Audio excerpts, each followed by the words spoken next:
Coming back here on Sports Talk Chicago with Joey Christopoulos. You're listening to WLS AM 890. Happy Saturday, Chicago. If you're watching us on YouTube, do not forget to like our video and make sure you subscribe to our channel, comment, and question below. It is the producer's mailbag here in the middle of June. Summer questions from an eternal summer mind, also from TikTok and from YouTube and Instagram. So, John, take it away, man. What is the next question in our mailbag for this week? Alrighty, so we're going to move over to baseball. We're going to start off with the White Sox. And so I put out a TikTok that, I take your full-length show and chop it up and what have you. So you were talking about bringing up the White Sox, bringing up 8 prospects.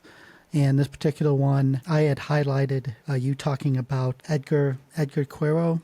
Edgar Quero, yeah. Thank you, Edgar Quero and Kyle Teal. And someone had commented like, hey, those guys are both catchers. If they both live up to the potential, one of them is going to have to move positions. What are your thoughts on that? It's a great question from our user. It is a very valid question at this time right now. I would say, let's just go to the present. We'll keep it micro, and then I'll go macro on you. In the micro right now, Caro's got the leg up at the position at this particular time. Caro obviously was called up first. Caro's had more experience working with these pitchers right now. Caro's actually been really intriguing too as well, where he's had some great snap throws from behind the plate to first base to try and pick off a couple of runners. He has been aggressive from that side. And to this point too as well, Caro's also a switch hitter. I would say, now I want to watch a little bit more of Kyle Teal. What I love about Kyle Teal is that if you watch him, the dude is just he's like a baseball player from a movie. He's always moving around in the batter's box, adjusting his gloves. He's reacting. He has these facial reactions to different pitches and moments. He's always kind of talking to himself at the plate. He has an animated way, and there's an energy to him that I really, really, really enjoy. Here's what I will say is that as it stands this year, you always have the DH, so you can fit both of the guys into the lineup. Kyle Teal hits left-handed, Edgar Quero hits switch. So obviously versus left-handers, I don't think you see Teal. There are days where maybe you see both of them in the lineup. Edgar Quero, in my opinion, I have, and this is so early, so maybe it isn't even fair, I do have some hesitation about whether Edgar Quero is ever going to be a player that hits for true power. Just his swing path is very flat, and when I say flat, not in a bad way. He hits line drives. It's what the dude does. And honestly, it's a terrible team, but he's already one of the most clutch hitters in the White Sox lineup. If there are runners on base with 2 outs and I get to pick one guy from the dugout, I'm giving a long, hard thought about putting Edgar Quero in that situation, because I know that he's going to hit the ball hard and hit it on the line somewhere, and he goes to the opposite field and just knows how to handle the bat in a really good situation. So because of that, and Kyle Teal, who I think has a little bit more power, I think if you were ever in the quandary where both of them are really good, you both of them need them in the lineup every single day, I could see a world where you would think about maybe moving Kyle Teal to a first base or a left field type outfield position and let Edgar Quero be the full-time catcher there. When you talk about catching, they're not catching 162, but they're catching a lot of them. It is a grueling, grinded out position that oftentimes can sap a lot of offensive juice out of a player. So if you're saying both of these guys are good, I just think Kyle Teal's upside offensively is a little bit higher. I do think he has a little bit more power. I would rather try and preserve that, have that evolve, and have that grow at a different position, and let Edgar Quero hit line drives and carry really good at bats while he takes care of the catching position too as well. It's something that we're going to have to play itself out. Both players are playing well right now. I don't know if both guys are going to stick around for the next 5 or 6 years, right? But that's kind of where I would land on that right now. I still want to see Kyle Teal behind the plate, but I think Edgar Quero long-term maybe has a slight edge staying at catcher. Maybe Kyle Teal would be the position player to move. So when it comes to the stadium, do you think the White Sox need a new stadium? That's a great way to ask the first question. No, they don't. They don't need a new stadium. I get it. They opened up the new Comiskey Park, and what was it? I think it was 93 or 94 or something like that. So I get it. It is 30 years old. But let's not forget that they just did renovations on it about 20 years ago.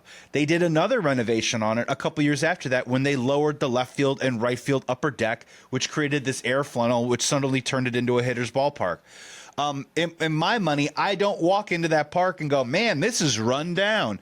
It's a well-kept ballpark. It's beautiful on the inside. The infrastructure is great. The food is awesome. I understand where this is all going, and this is where it's all going. It has nothing to do with the ballpark. It has everything to do with what's in vogue right now for owners and the people that invest in these franchises. And you know what? If you want to blame somebody, blame nobody else than your partner up on the north side, because it is what they've done. It's what the Chicago Bears are going to do. It's what the Chicago Bulls and Blackhawks around the United Center are trying to do. And it's simple.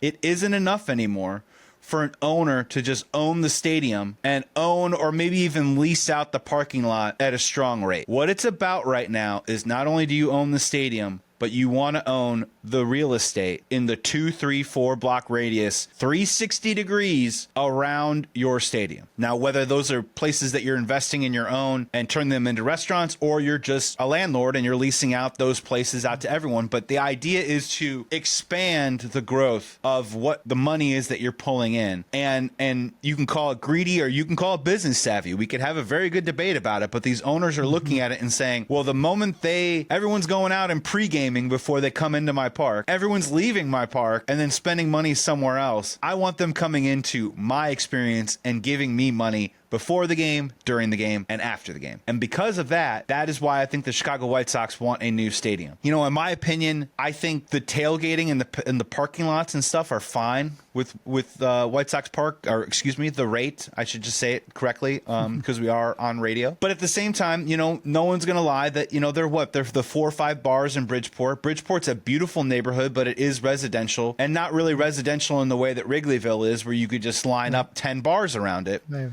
And at the end of the day, it's what every franchise wants. Like the United Center is literally, they're pouring millions of dollars, and a lot of it is the Reinsdorf's money, to build and create a shopping, dining, retail mecca around the United Center. The Chicago Bears, a big reason why I think they're going to Arlington Heights, is not only to build indoors, but to create that retail merchandise attraction, whether it is tourist or whether it is for the Chicagoan to come in and hang out. And I think the White Sox are in the exact same situation, and it just seems to be where everything is going. I don't think they need to move. I am optimistic, though, that with the Ishbias coming in and the plan in place, if they build it at the 78, I do think it will be good for White Sox fans. I do think eventually it will be good for the city of Chicago. I don't think the Chicago Bears are staying in Chicago. So for the White Sox to have a new home, and for Chicago to have a new attraction for people to go and hang out and watch some baseball and enjoy their summer, I think eventually will be a good thing. But the long answer to your short question, no, they don't need a new stadium. The stadium's beautiful as it is, but we all know where this is heading.